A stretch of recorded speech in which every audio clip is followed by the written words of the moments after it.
So first question, what or who got you into coaching? I think probably since I started running in high school, well, really middle school, it's always something I wanted to do. And I originally wanted to be a basketball coach. And I did coach that for my first few years here, coached some freshman basketball. But I was big into basketball when I was younger, and that's kind of what I wanted to do. I wanted to coach. I was short. I'm not tall enough to make it professionally in that sport, but I was always really intrigued by like the X's and O's and why you do things, the strategies and stuff behind that.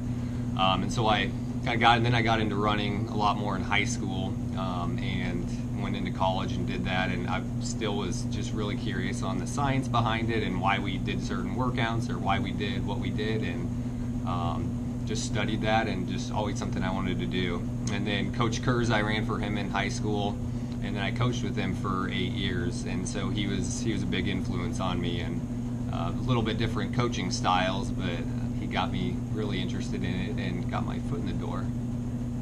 Nice. Yeah, I think Coach Kurz influenced a lot of people in a positive way. What is your coaching philosophy?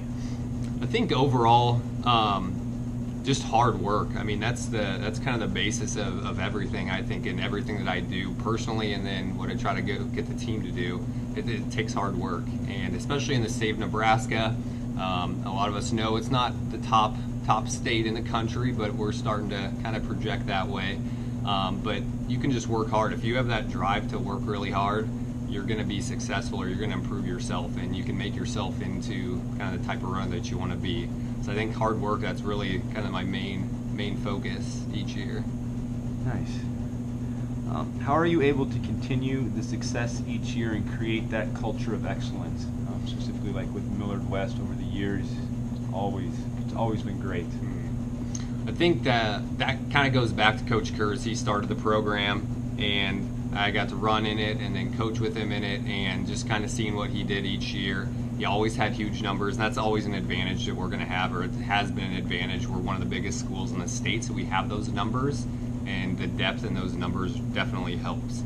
But having success, kids always want to be part of a successful program, and they want to kind of continue that tradition on. So getting those kids out and keeping them out and getting them to kind of buy into what we're doing, I mean, that's going to continue us being successful. I think having some of the really good runners that we've had in the past too, kids see that, they see what they do to get to that level, and that really helps too.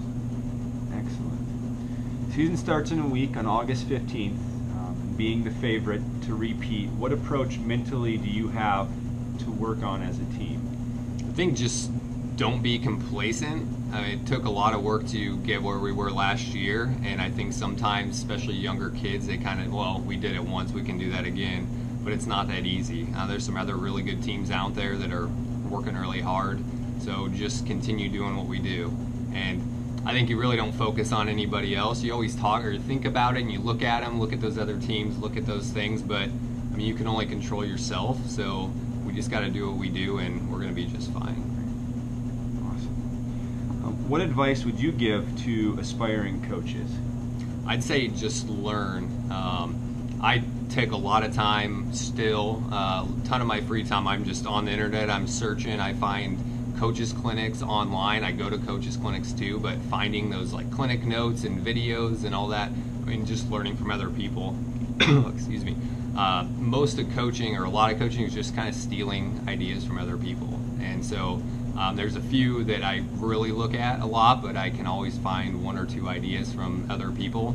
So that networking with other people, talking to other coaches that have a lot more experience, and then just doing the research.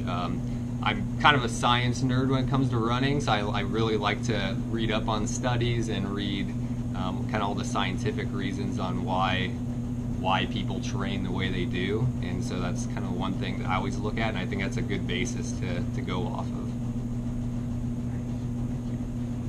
What makes this team unique and special? And I know season hasn't started, so you've only seen a part of them in the summer, but what so far has made them kind of stand out and make them different from any other team? I think especially on the boys' side, how close they are. Those kids, they hang out all the time together in the nights or the weekends. They're just a really close-knit group, and I think that really helps. So they're good friends.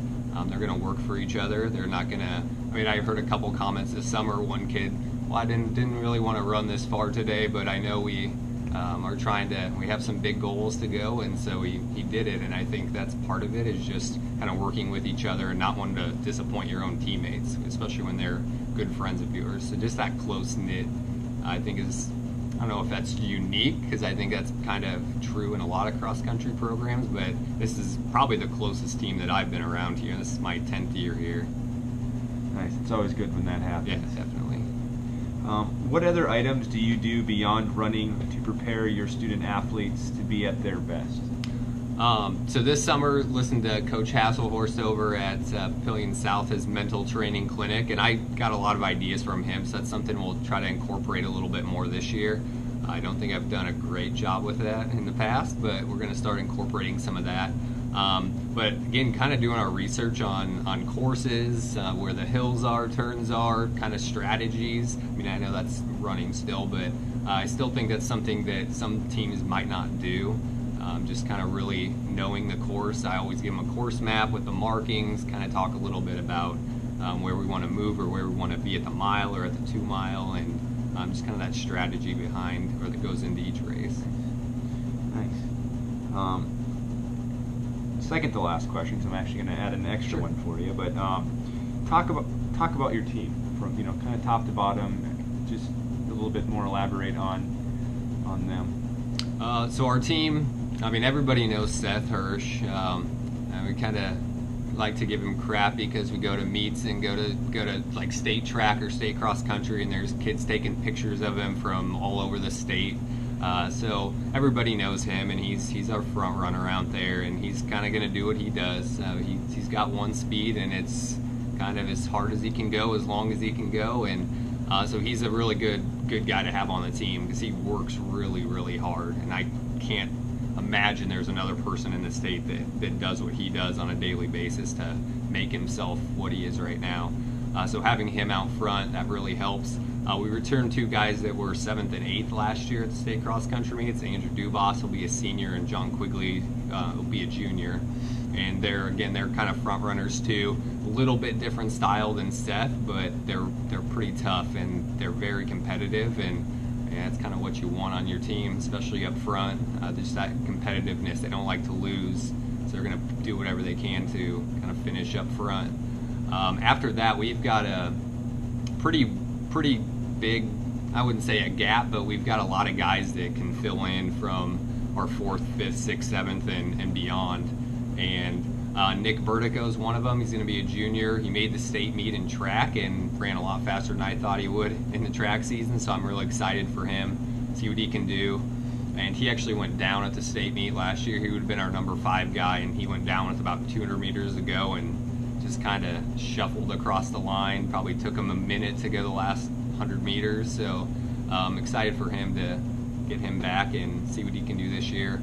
Grant Ray is going to be a senior, and he ran varsity for most of the season last year. He's kind of like our 8th or 9th guy by the time the state meet rolled around, but he's put in a good summer, and he's going to really help us. And being a senior, that helps, having some of those seniors up there. And then we've just got a whole host of other guys that are kind of very similar, and just kind of seeing which ones make that jump to really help us and push us. Nice. And the one extra question I'm going to ask is, you're not only the head coach for the boys, but you're also the head coach for the girls, who finished up 2nd last year in state, returned the majority of the girl runners. Talk about kind of that team and that aspect, and just about them, because they're definitely going to be in contention come state time. Sure. Our girls team, I think we're going to be a lot better than we were last year. We were kind of, throughout most of the season, kind of 2nd, 3rd ranked team most of the season. We actually sat down a couple girls at the Metro Conference meet and ended up getting 5th, I think, there, and then came back, had a good district meet, but we ran great at the state meet. I mean, it's the best meet of the year for them, best team race, and that's what you want. You always want to run your best at the end. It does not matter what you do the rest of the season. That's really the only one that matters. And I think they just have that mentality that they're going to be competitive late in the season. I mean, that's our focus, and we did add a girl that's going to really help us this year. Her name's Abby Hefner, and she's going to be a sophomore. She didn't run cross country last year, but she did run track, made it to the state meet in the 3200, ran a little under 12 minutes in 32. She's going to be a big help with this. We've had a really good summer. A lot of people out of town a lot, so they weren't always together all the time, but we kind of have a running log going, and I can see what they're doing when they're not around, when I don't see them each day, and I've had a really good summer, probably the best summer that the girls team's had since I've been around. Awesome. Thank you very much for your time. I appreciate it, and good luck this season. Thank you.